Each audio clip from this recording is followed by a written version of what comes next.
The president of Miyetti Allah Katuhar, Bello Bodeje, has alleged that the governor of Nasarawa State, Abdullahi Sule, was behind the establishment of the ethnic militia group Kungiya Zama Lafiya. Bodeje, who is facing terrorism charges, accused the governor of pressurizing him to form the militia group.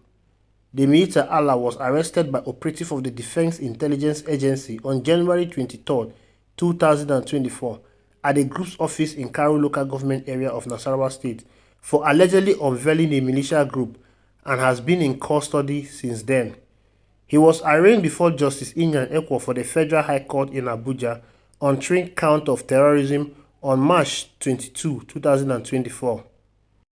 Bodejo was specifically accused of establishing the Kungaya Zima Lafiya ethnic militia in Nasarawa State without authorization. The offense was said to be punishable under Section 29 of the Terrorism Prevention and Prohibition Act 2022. However, in his confessional statement exclusively obtained by Sunday Punch, Bodejo alleged that the Nasarawa State governor was behind the formation of the militia group. He stated that he received a call from the governor earlier in the year expressing his desire to establish a vigilante group different from those of his counterparts. Bodejo said, "I was arrested because of the vigilante I paraded in Nasarawa State.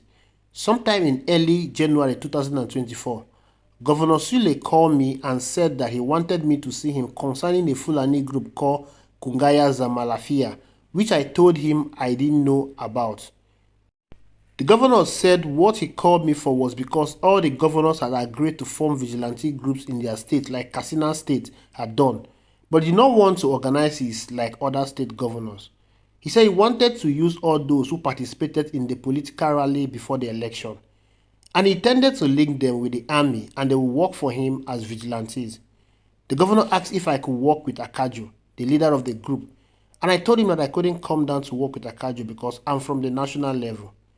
Later, I called Akajo to meet me and we discussed how to operate the Kungiya Zama Lafiya in the state. I told the Emir of Lafia that people complain about the group and I didn't like them. However, I asked Akajo about the number of his men. He said there were about 700 men. I demanded for their ID cards, which he showed me. The ID cards were authorized and signed by the CSO to the Nasarawa State governor. About 2 weeks later, Governor Abdullahi Sule called me to come with Akajo. Bodejo said that he met with Akajo and Sule at the governor's lodge in Abuja. He said despite informing the governor of the negative narrative about Akajo's group, he said that he, Bodejo, worked with him. Bodejo said, "I left Bauchi and sent for Akajo to meet me at the governor's lodge.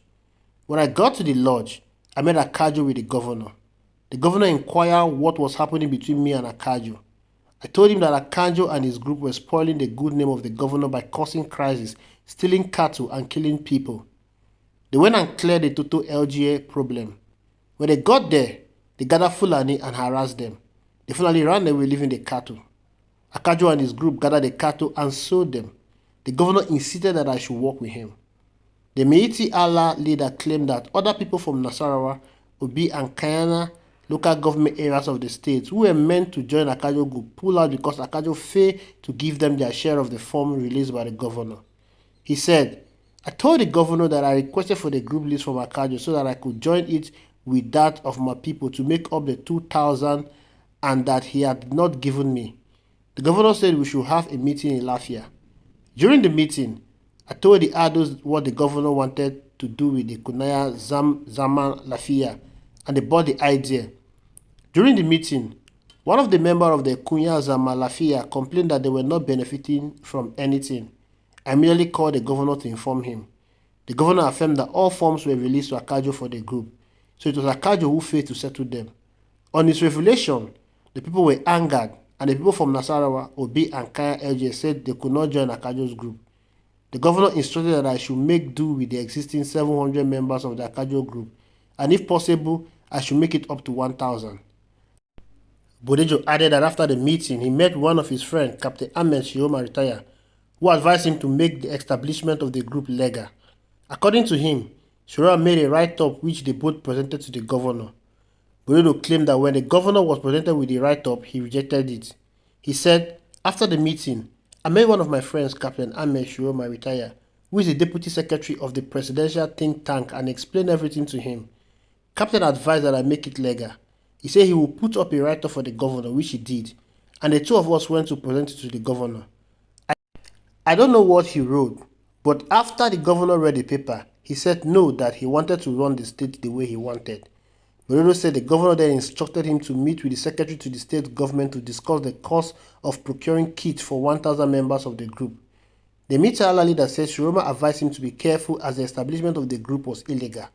He added, the governor said I should meet the SSG and tell him the cost of procuring 1,000 uniforms and kits. Shiroma advised me to be careful with the governor because what he was doing was illegal. That is number one. The governor can't just carry one tribe of Fulani as vigilante, and secondly, he can't carry one as security. He did not build schools for them, just a security vigilante group. Morelos said the governor called him the following day to inquire about the arrangement put in place for the establishment of the group, adding he pleaded with the Sule to give him 2 weeks. Not knowing what to do, Morelos said he contacted Shiroma, who advised him to establish a normal vigilante group and register it with the Corporate Affairs Commission. He stated, the following day, I was on my way to Bauchi and the governor called me. So I stopped to see him in Lafia and inquired about the arrangement. I told him to give us 2 weeks. I informed Akajo and sent a text message to Captain Shiroma, who agreed that we should meet in Bauchi. Why in Bauchi? Shiroma advised that I should inform the governor that we should not use the Kungaya Zama Lafia. Rather, we should use Militia and register it as a nomadic vigilante group.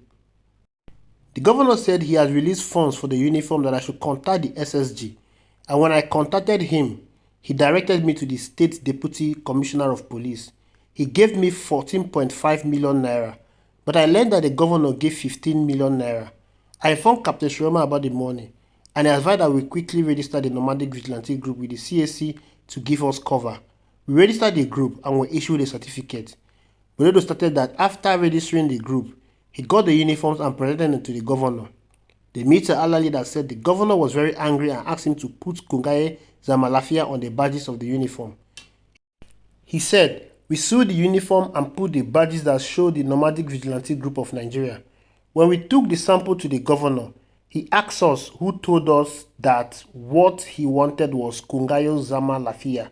He said I should remove the badges of the nomadic vigilante group from the uniform and put Kungayo Zama Lafia.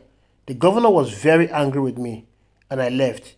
He alleged that the governor directed him to come with the commissioner of police and director of the Department of State Services to his office.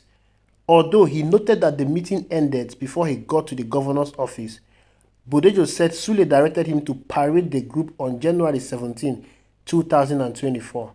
He added, on January 12, 2024, the governor called me and I told him I was in Bauchi.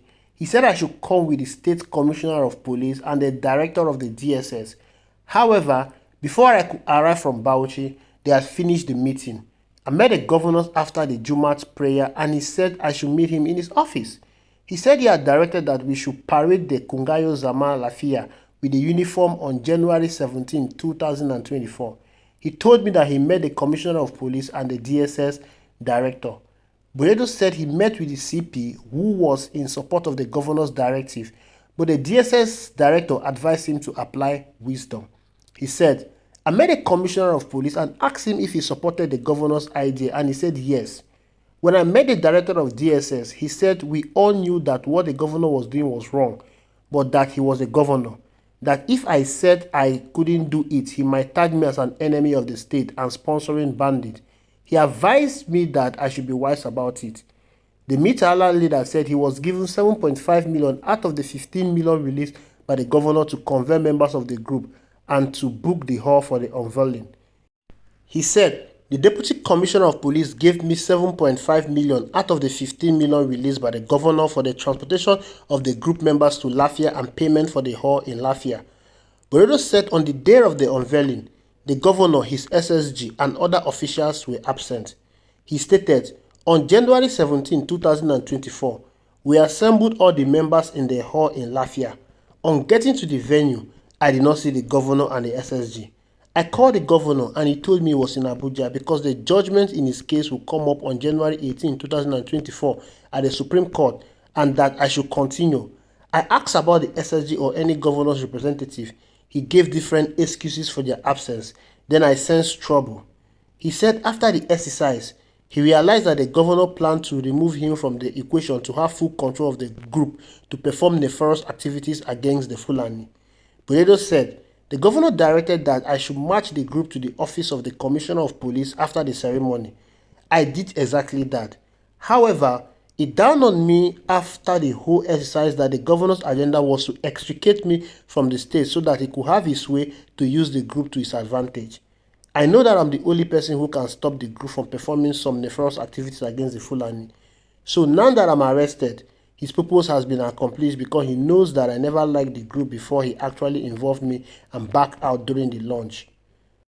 When contacted, an aide to the governor denied Sule's involvement in the establishment of the Kungaya Zama Lafiya. Speaking on the matter on Friday, the senior special assistant to the governor on public affairs, Peter Ahemba, urged members of the public to disregard any rumor linking his principal with the establishment of the militia as there was no iota of truth in it. He said, the governor of Nasarawa State, Abdullahi Sule, has no hand in the establishment of the Normal Vigilante Group of Nigeria. The governor cannot authorize such an establishment when he has not been backed by the laws of the land. Governor Sule, being a man who believes in the rule of law, could not just authorize or encourage anyone to operate an illegal vigilante group. I'm urging members of the public to disregard such information and rumor because there is no truth in it. So nobody or group of persons should drag him into a matter that he knows nothing about. What do you think about this news? Do you think the Militia Allah president is saying the truth? Or do you think the governor is actually responsible for all this? I would love to hear your thoughts regarding what you just watched. Please like this video, drop your comment reaction, share, and don't forget to subscribe. See you in the next video. Thank you very much.